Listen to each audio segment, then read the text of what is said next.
So you'd recommend staging? It depends. Most times you can kind of work, or most times you can work with what the seller has there. Mm-hmm. Maybe they have too much furniture and it's just a matter of taking something out, putting it in storage, or just putting it in the garage. When people look at garages, buyers, it's one of very few reasons. Is it a two-car garage? Is it exactly 2 cars, or is it 2 cars with a little bit of extra room? Is the water heater out there? Is the electrical panel out there? Different things like that they're going to look for. So having stuff in the garage is not a huge kind of negative in my opinion, as far as getting stuff out of the house and avoiding paying for storage if you don't want to.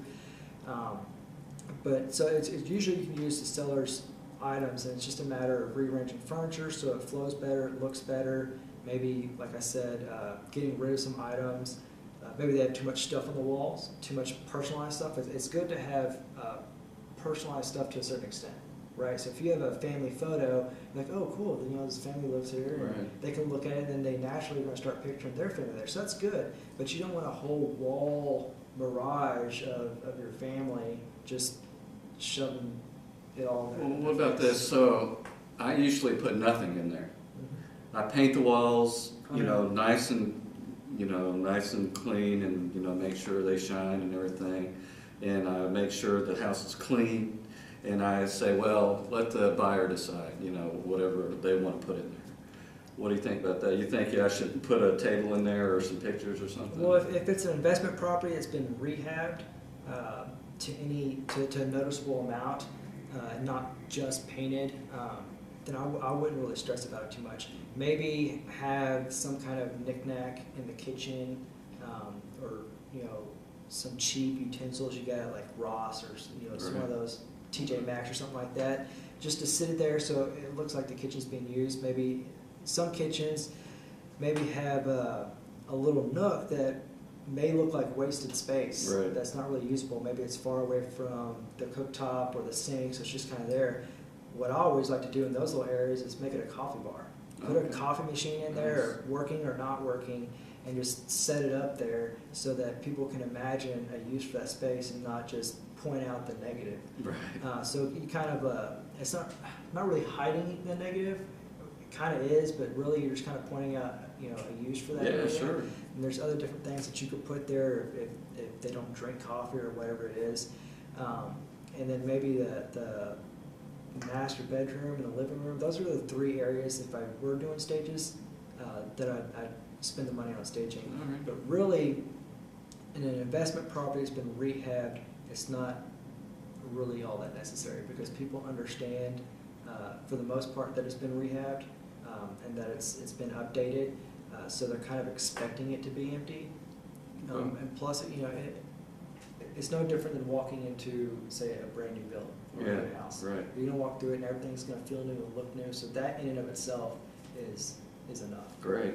Well, let's talk about that a little bit, the challenges in the market, right? So I've got challenges. I'm sure everybody you talk to has challenges. What are some of the challenges that investors face in the current market? There's a couple. For the biggest challenge is finding a good quality deal. Finding deals, yeah. It's finding a deal, and then it's making the numbers work on that deal. So there's all those steps that have to be taken for an investment transaction to even move forward, much less get to the other side of the fence where it's payday for everybody. So that's even the challenge for resale buyers. It's the biggest challenge of it all. One of the other challenges is sellers still have, some sellers still have a mindset of it being a full-on seller's market, and they can kind of dictate the deal, how they want it to go. That's not necessarily the case. Back in 2012 and 2013, they could pretty much make the buyer bend over backwards if they wanted to buy their house. Right. Oh, you want me to fix my foundation? I don't really want to, and I got 10 other offers from buyers. I'm just gonna go down the list and find the one that's hungry enough to come up with a difference and make that happen. That's not the case nowadays. So even with multiple offer situations, the buyers they're not willing to do that all the time unless they've been in the market for a substantial amount of time and keep getting beat out, and now they're just to a point of we'll just give them what they want. but you have to beat the buyer into that point. Right. Back in 2013 and 2012, buyers were coming into it with that situation because they just knew. So, you know, one of the other challenges is just negotiating terms for the offer to become a contract. If you're chosen from the seller and the listing agent to even get to that negotiable point, and then once you're under contract, negotiating repairs. Yeah.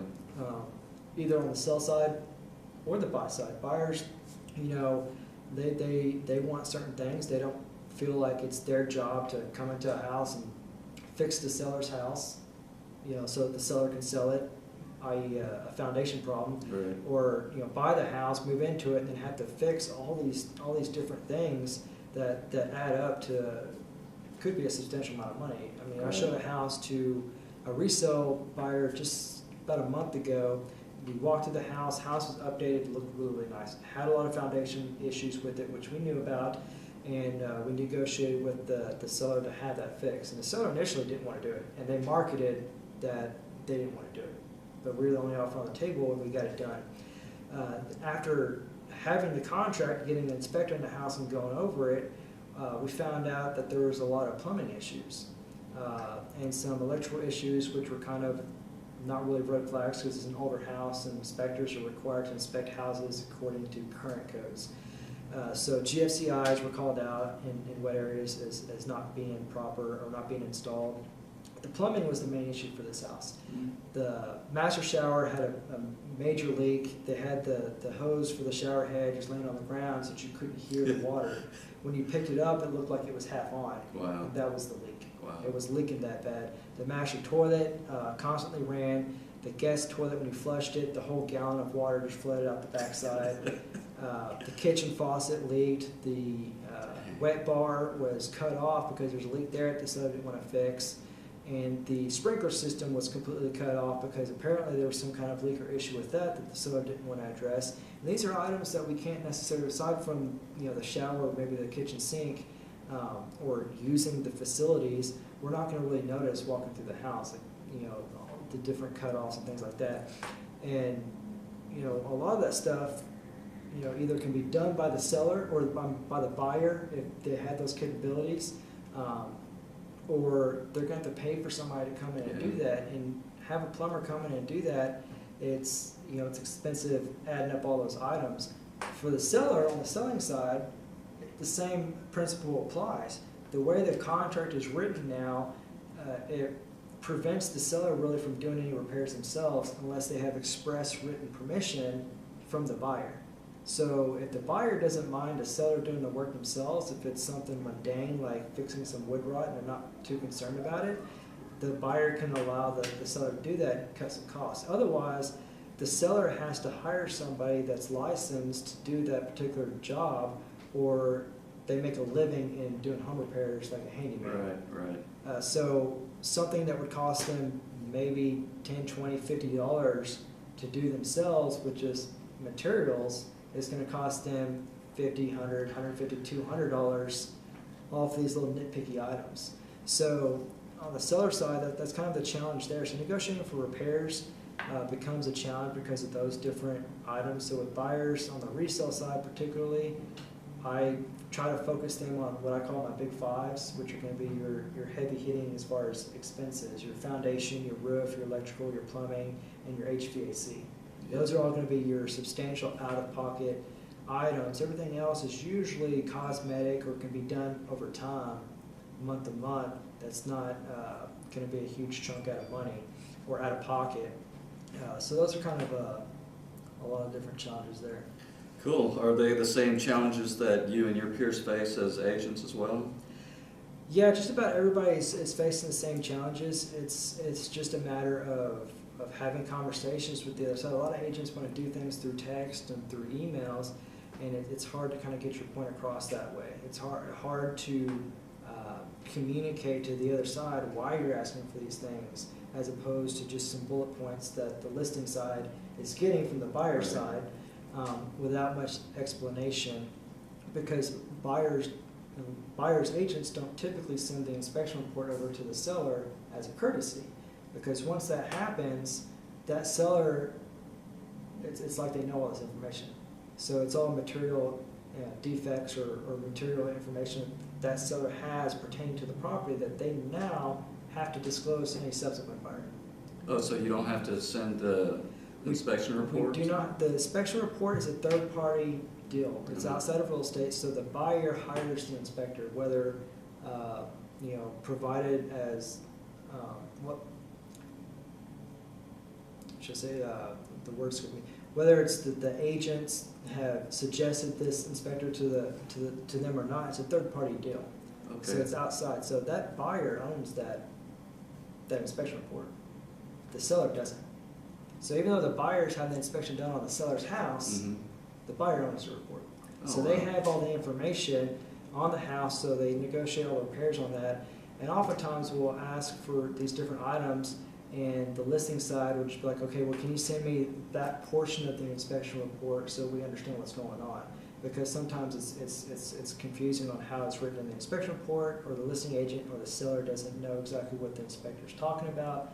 So we'll send that paragraph over, or they'll ask for the whole thing and we'll send it over. But I typically don't ever send it over as a courtesy to not step on any toes unless it's been asked of me, because I don't want to put the seller in a bad spot if we're able to come to some kind of agreement, because it just kind of it can create some tension with negotiations. I didn't know that. That's cool. Great. Is there anything that you want to discuss that we haven't talked about yet? Yeah, as a client in real estate, don't ever be afraid to ask your real estate questions. I know in the past I've had clients that have regretted certain aspects because they were like, oh, we know we've asked for this, or we didn't know we should have said this, or whatever the particular case is. There's no way for the real estate agent to know these things unless they're brought up.